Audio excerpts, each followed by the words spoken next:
Hobby that would surprise some people. Balloon animals. Stop! I won't stop. Hi, I'm Matthew Macfadyen. And I'm Michael Shannon. This is Inquiring Minds. With Esquire. Where do you get off with this attitude? Is that the... No, which of your roles do people bring up the most? Probably Tom. Yeah. Not Dick and Harry? Not yet. Do you remember the first time that someone called you Mr. Darcy? Yeah, that happens occasionally, and I'm always quite pleased secretly because it means I can't be aging that badly. You're still a sex 20 symbol. years. This is, well, nice of you to say so. Yeah. But usually it's Tom. Tom! Or some people say, Greg! Or some people say, well done on Billions. Ooh. Yeah. What do you want people to be shouting at you on the street?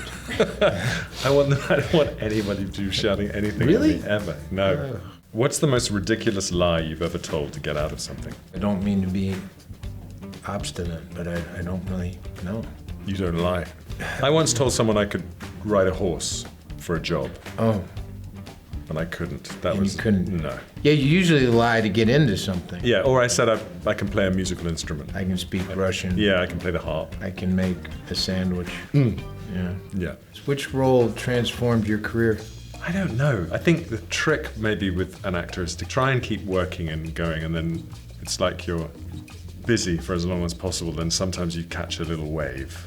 One wave was Pride and Prejudice, but then again I didn't really work for a year after that. That's so weird. Yeah. You're so dashing. I find it difficult to look at my career with any kind of clarity, or I feel like I'm just bumbling along.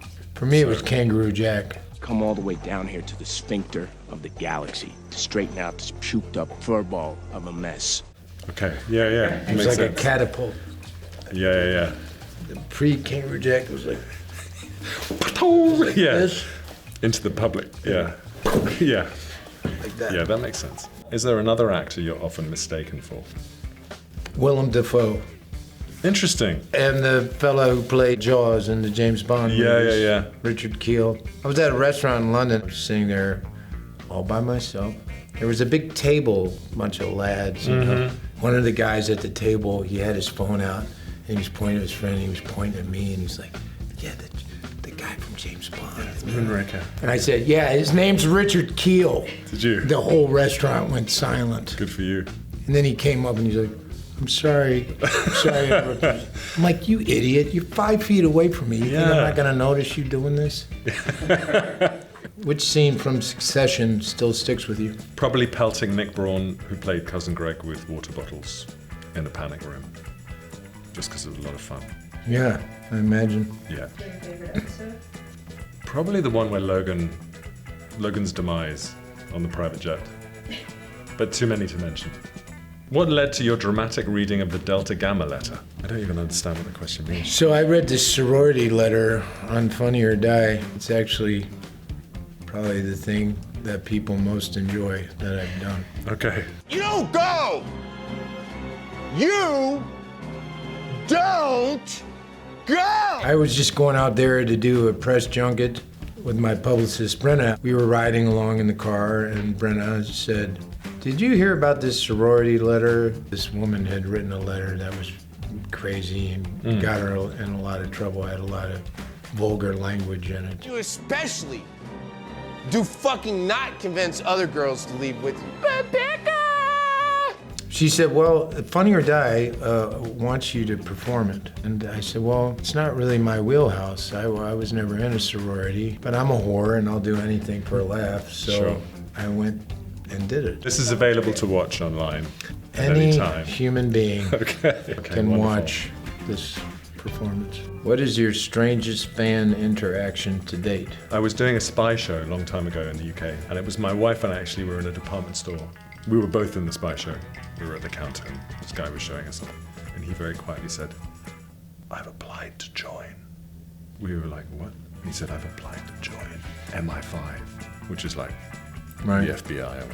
And we're like, oh, great. Good luck. That's fantastic. Yeah. But I think he really thought we were spies. We were undercover, just buying some, in the electrical department. Which of your characters, Michael Shannon, would you most want to have a drink with? I don't drink. Where you could drink, like, have a glass Hot of milk. cocoa? Yeah. Well, Elvis. Mr. Garfield, President Garfield, I would have actually really loved to have met him. I really admire him. I could probably skip Richard Kuklinski, the Iceman. He was pretty terrifying. General Zod doesn't drink. General Zod doesn't drink, but he does a lot of heroin. Matthew, how is it different playing a real person versus a fictional one? Sometimes it's quite pressurized, especially if the person you're playing is still alive. But when they're not, it's sort of easier. Unless everybody really knows what they look like and how they sounded, and there's lots of visual references. Like this one that we've just done, I feel a little less pressure because nobody really knows what Charles Guiteau looked like. Who the fuck is Charles Guiteau? But you played a lot of real people. I played Elvis once. That was that's a big that was deal. no pressure. How much different than Garfield? The cat? James Garfield. Oh, it's funny actually. Somebody asked me the other day if I had any clips to draw on, and I said no. President Garfield predated YouTube. Nothing to watch. Nothing to watch. Was there a note while shooting this show that really stuck with you? Are you gonna talk like that? Yeah, are you going to do it like that? Yeah. What can I do for you, Mr. Guiteau. My name's Guiteau. That stuck with me. Remember, he's a president. Who's an actor you've always wanted to work with but haven't yet? Well, that's already been solved, right? Well, this is it. My prayers have been answered, yeah. There was a whole clutch of actors when I was growing up that I really, really admired. Daniel Day-Lewis, who I wrote to, actually. Oh, really? Yeah, I wrote him a note. He's the only actor I've ever written to. What'd you say? I'd just seen There Will Be Blood, but I'd sort of grown up with him. Then about 3 or 4 months later, I got this beautiful handwritten letter back. I've still got it somewhere. Oh, wow. Yeah. But there's lots of young actors I really like now. Florence Pugh is brilliant. Paul Mescal. I worked with Florence. Brilliant. Right. Brilliant. Who would you want to play you in the biopic about your life? You busy? No, I'm available. Yeah. It's a dark I'll do story. it. Yeah, I can imagine. In this rapid round, we'll have 30 seconds to sound off. Let's go. One meal you could eat every day. Fish and chips. Song you'll never get sick of. Life during wartime. First concert you went to. Peter Gabriel. Driver's seat or passenger princess. Passenger Princess. Something you own way too many of. Watches. Hobby that would surprise some people. Balloon animals. Stop. I won't stop. Favorite prop you've taken from a set. A knife. Perform on stage or on screen? Perform on stage. Mr. Darcy or Tom Lambskins? Tom. One actor who can do no wrong. Matthew Macfadyen. Beautiful.